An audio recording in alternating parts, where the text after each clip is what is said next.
이 시간 우리 같이 은혜 받으실 하나님의 말씀은 에스라 3장 10절부터 13절까지의 말씀 제가 봉독하겠습니다. 건축자가 여호와의 전지대를 놓을 때 제사장들은 예복을 입고 나팔을 불고 아삽 자손 레위 사람들은 제금을 들고 서서 이스라엘 왕 다윗의 규례대로 여호와를 찬송하되 서로 찬송가를 화답하며 여호와께 감사하여 가되 주는 지선하심으로 그 인자하심이 이스라엘에게 영원하시도다 하니 모든 백성이 여호와의 전지대가 놓임을 보고 여호와를 찬송하며 큰 소리로 즐거이 부르며 제사장들과 레위 사람들과 족장들 중에 여러 노인은 첫 성전을 보았던 고로 이제 이 전지대 놓임을 보고 대성통곡하며 여러 사람은 기뻐하여 즐거이 부르니 백성의 크게 외치는 소리가 멀리 들리므로 즐거이 부르는 소리와 통곡하는 소리를 백성들이 분변치 못하였느니라. 아멘. 요즘 TV 보면 경연대회, 노래 경연대회, 예를 들어 트로트 경연대회 같은 것들이 있거든요. 그래서 여러 경쟁을 한 다음에 최종적으로 최우수상 받는 그런 순간이 오면 사회자는 아주 그냥 긴장하게 만든 다음에 광고가 나온다든가 그렇게 몇 번 긴장하게 만든 다음에 드디어 최종적으로 최종 우승자를 선정하는 그 순간 최종 우승자가 발표되고 난 다음에 그 시상을 받는 시상자는 그냥 좋다고 펄쩍펄쩍 뛰고 마냥 어린아이처럼 좋아하는 것이 아니라 그 순간 눈물을 흘리는 것을 많이들 볼 수가 있습니다. 그러니까 이 눈물이라고 하는 것은 얼마나 많은 고생과 역경을 견뎌냈는지를 그 눈물로서 표현해주고 말해주고 있는 것이죠. 그런 노래만이 아니라 하여튼 여러 가지 이 헬스, 피트니스라는 이런 경연대회라든가 말이죠. 여러 경연대회도 하여튼 1등 할 때는 남다른 열심과 노력과 그 남다른 역경을 돌파한 사람만이 1등을 하기 때문에 대부분의 사람들이 최우수상 1등 이었을 때는 그냥 마냥 좋다고 어린아이처럼 그 상을 받는 것이 아니라 아주 그냥 눈물 펑펑 흘리면서 눈물을 흘리고 그렇게 상을 받을 때가 있습니다. 그만큼 역경이 있다는 것이죠. 자, 오늘 같이 읽은 말씀에도 그와 같은 역경을 통과한 다음에 흘리는 눈물, 그 눈물의 감격적인 장면을 볼 수가 있는데 그것은 바로 예루살렘 백성들이 예루살렘에 있던 백성들이 유다와 베냐민이죠. 남유다, 베냐민 이 바벨론의 포로가 되고 그 바벨론 나라가 70년 만에 망하고 이제 페르시아의 고레스 왕이 되었을 때 너희들의 나라로 돌아가라 하는 선포가 내려지게 됩니다. 그래서 이제 백성들이 돌아와서 이스라엘 땅 그리고 예루살렘에 돌아와 보니까 성전이 다 회파되고 무너진 거예요. 성전 돌도 다 무너지고 성전이 있던 자기가 흔적을 찾아보기가 힘든 만큼 돌이 여기저기 흩어져 있는 그런 마음이 앞에 놓이게 되었습니다. 하지만 이 이스라엘 백성들, 유다 백성들은 말이죠, 포기하지 않고 스룹바벨의 지도하에 성전을 짓자 결심을 하고 성전을 짓기로 하고 오늘 같이 읽은 말씀에 그 성전의 전지대라고 하는 성전의 주춧돌을 놓는 그런 장면입니다. 성전의 토대가 완성되어지는 장면이죠.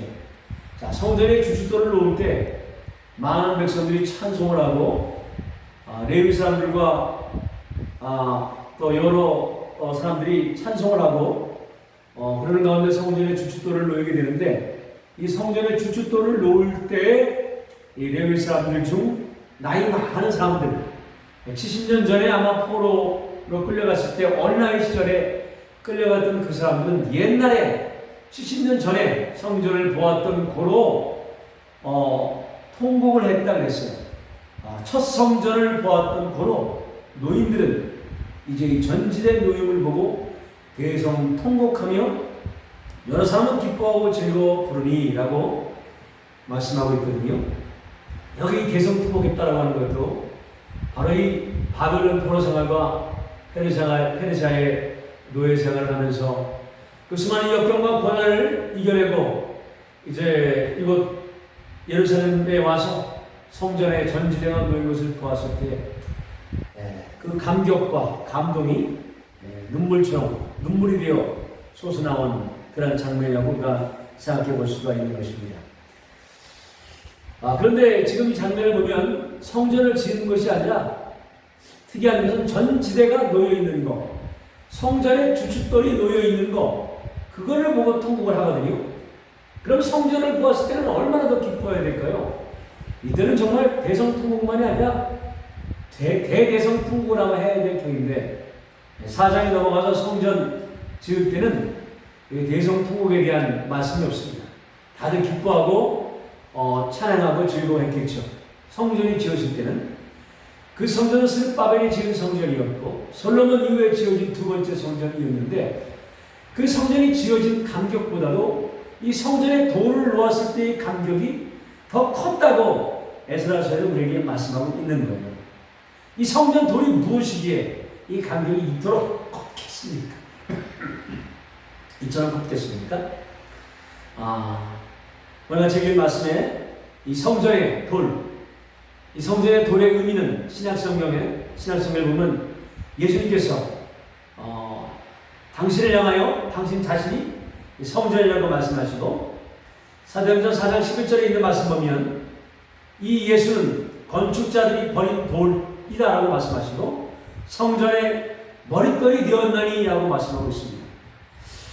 그러니까 사실 성경에서 이 성전의 이 주춧돌이 놓인 것 때문에 감격했는데 이제 이 백성들은 말이죠, 새로 놓여질 성전을 기대하면서 감격하였을 것입니다. 정말 이 감격이 의미하는 것은 바로 예수 그리스도를 만나는 감격을 의미한다고 볼 수가 있는 거예요. 예수 그리스도는 누굽니까? 바로 우리의 죄를 사하시고 모든 죄에서부터 우리를 구원하실 그분이 예수님 아닙니까? 그분이 그리스도로서 우리에게 오셔서 나의 구원자가 되신 분이 예수 그리스도이신 것입니다. 예수님은 나의 구원자가 되어주시고 나의 죄를 사하여 주신 분이시죠. 십자가의 보혈로 나의 죄를 다 도말하시고 나의 죄를 다 대속하신 분이 예수님이십니다.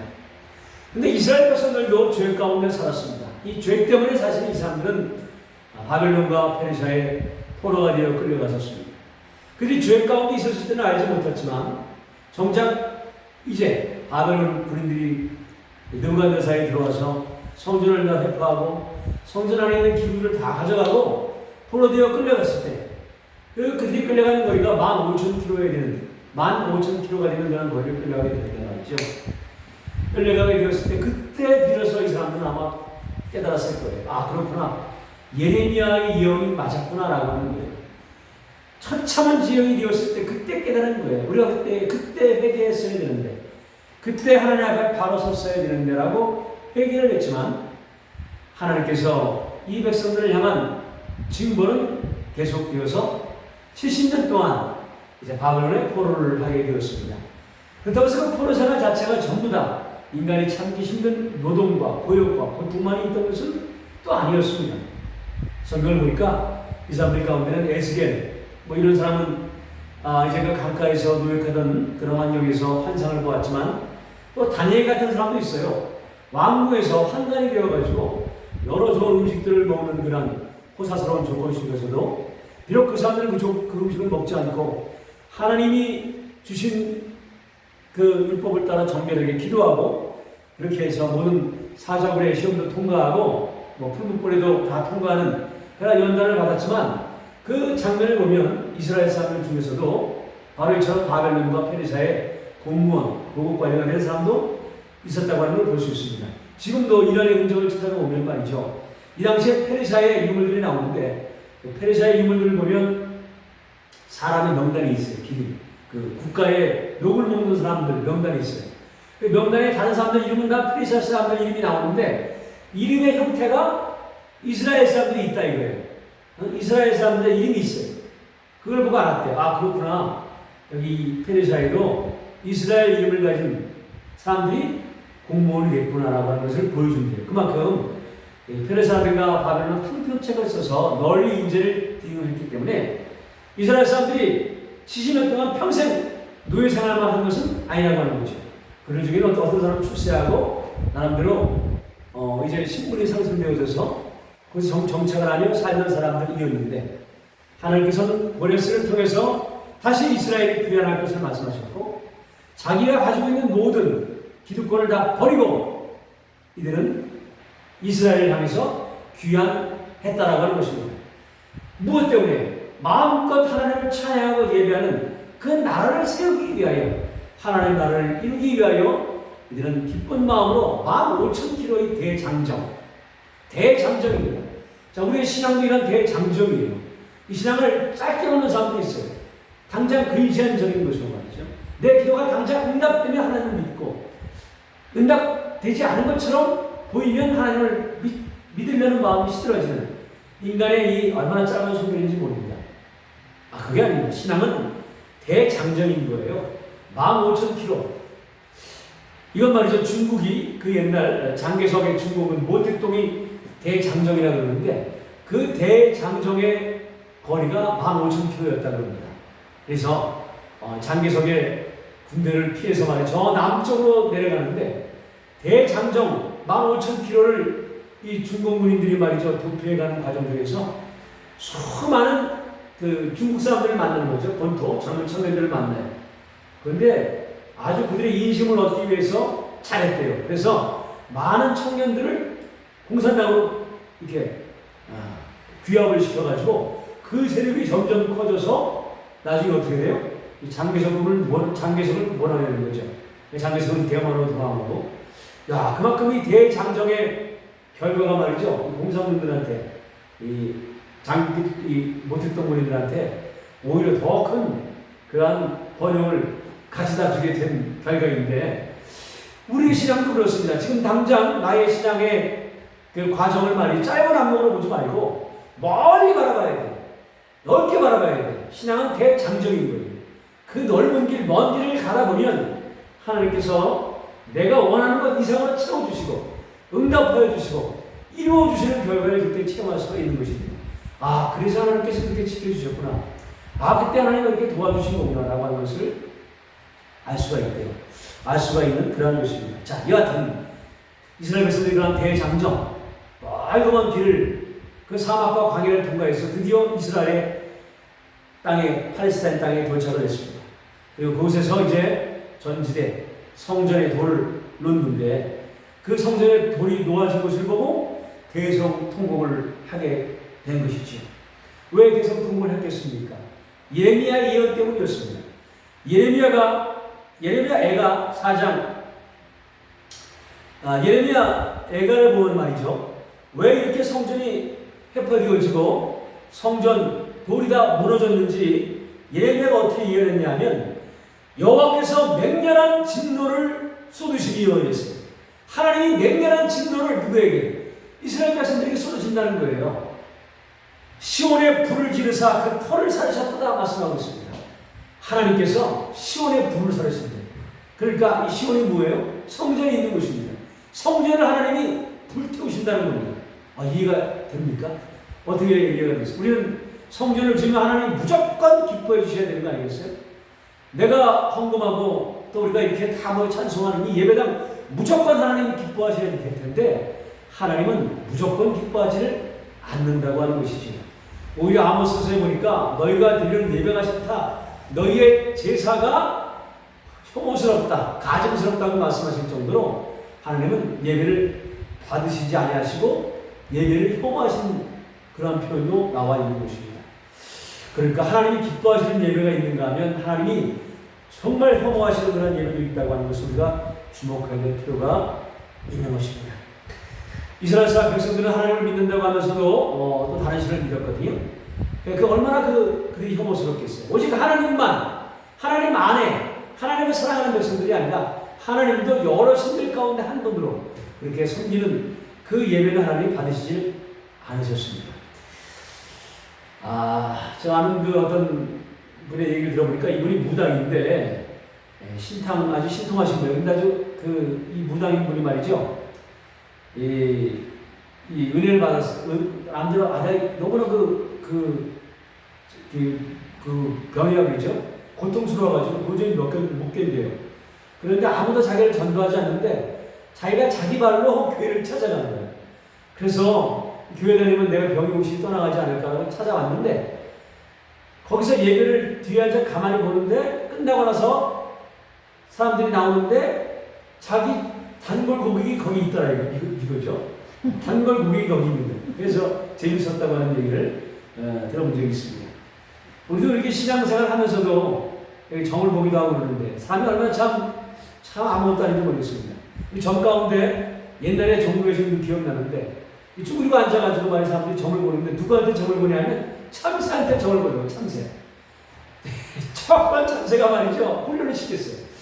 참새도 머리가 되게 좋아요. 보면 얼마나 훈련을 잘 시켰는지 돈을 보여주면 참새가 쪽쪽쪽쪽 가가지고 몰라 쏙 뽑아요. 뽑아가지고 와가지고 딱 주인한테 주는 거예요. 그럼 주인이 딱 그 참새가 이 조두기로 쪼가지고 가지고 그걸 딱 받아가지고 딱 그치면 올해 재물이 있겠다. 뭐 내년에 뭐 장가 잘 가겠다. 그래서 딱 해서 그렇군요. 끄덕끄덕 돌아 돈 받고 말이죠. 사람이 참 얼마나 참 아무것도 아닙니까? 우리가 그냥 우습게 여기는 참새한테 가가지고 정을 내 인생을 앞날을 좀 맞춰달라고 하는 인간들이 있으니 참 우리 사람이 얼마나 연약한지를 알 수가 있습니다. 하나님은 말이죠. 피조물이 하나님이 만드신 하나님의 귀한 작품들이 우리 사람이 이 피조물을 숭배하고 피조물을 경배하는 하나님께서는 너무나 싫어하신 것이죠. 이스라엘 백성들이 바로 그러한 죄를 지었던 것입니다. 아마 지금 여기 노인들이 통곡을 하게 된 것은 바로 이런 자기들의 죄가 용서함 받았다는 은혜 때문 아니었겠습니까?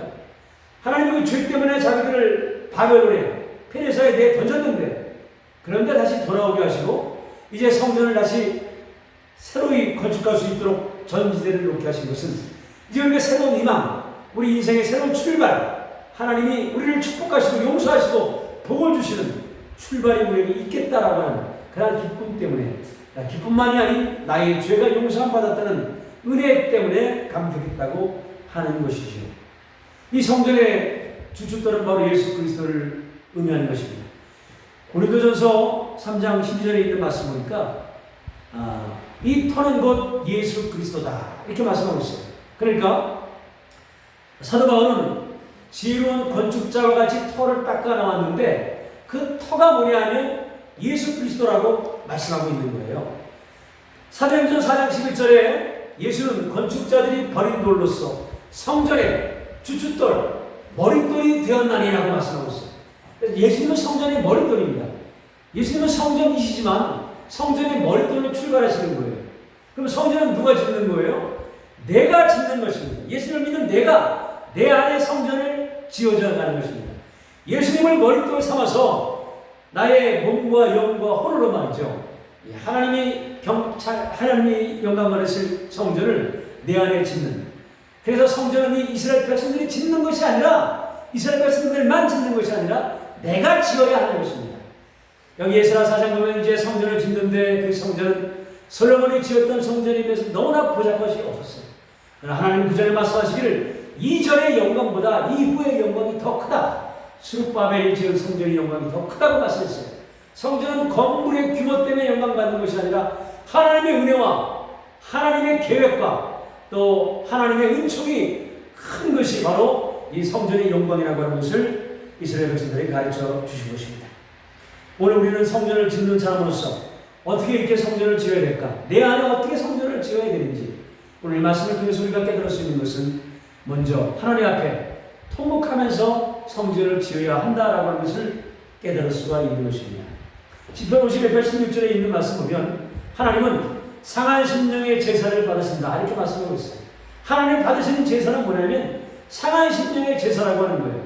이 상한 심령의 제사를 드릴 때 하나님은 그 제사를 기뻐하시고 받으시고 그러한 제사를 드리는 그 성전을 하나님 받으시는 성전이고 기뻐하시는 성전이지 상한 심령의 제사가 없는 그러한 성전은 하나님이 불사르는 그러한 돌 건물이 되고 만다라고 하는 것을 우리 말씀을 통해서 알 수가 있는 것입니다.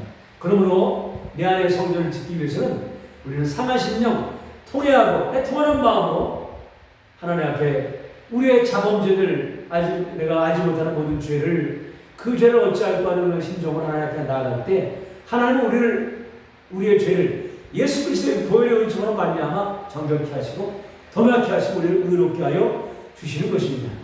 그래서 누가복음에 있는 말씀처럼 18장에 있는 말씀이죠. 자, 바리새인이 자기는 의롭다고 기도하고 그러나 세리는 자기의 죄를 고백했을 때 예수님 말씀하시기를 이 세리가 저 바리새인보다 하나님 앞에서 옳다고 의롭다함을 얻으리라 말씀하신 것처럼 우리 하나님 앞에서 내가 온전한 성전이 되어지기 위해서는 여기 계속 통곡했던 노인들처럼 말이죠.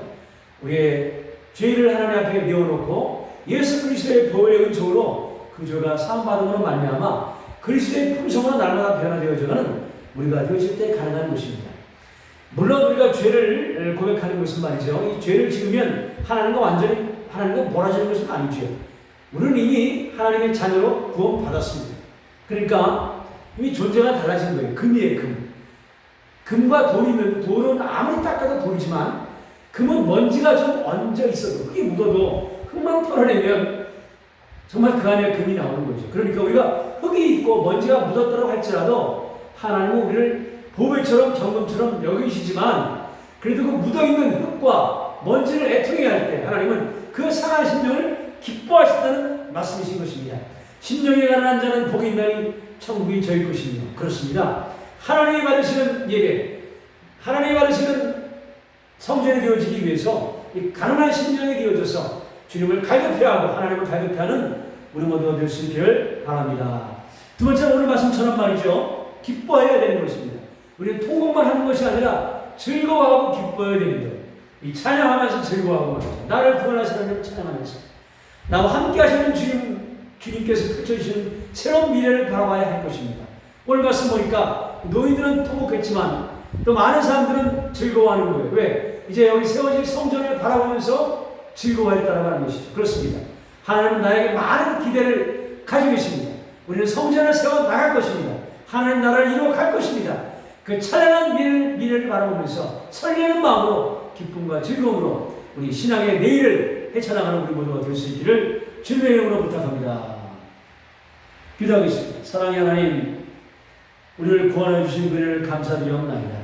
하나님 앞에 가난한 심령, 갈급한 심령 되어져 애통하는 마음으로 하나님께 가까이 나가는 저희들 될 수 있도록 인도해 주시고 또 우리 마음에 즐거움과 기쁨을 회복하여 주시사 날마다 이 어려운 환경을 헤쳐나가고 믿음으로 이겨나가는 우리 모두가 되게 하여 주시옵소서. 예수님의 이름으로 기도합니다. 아멘.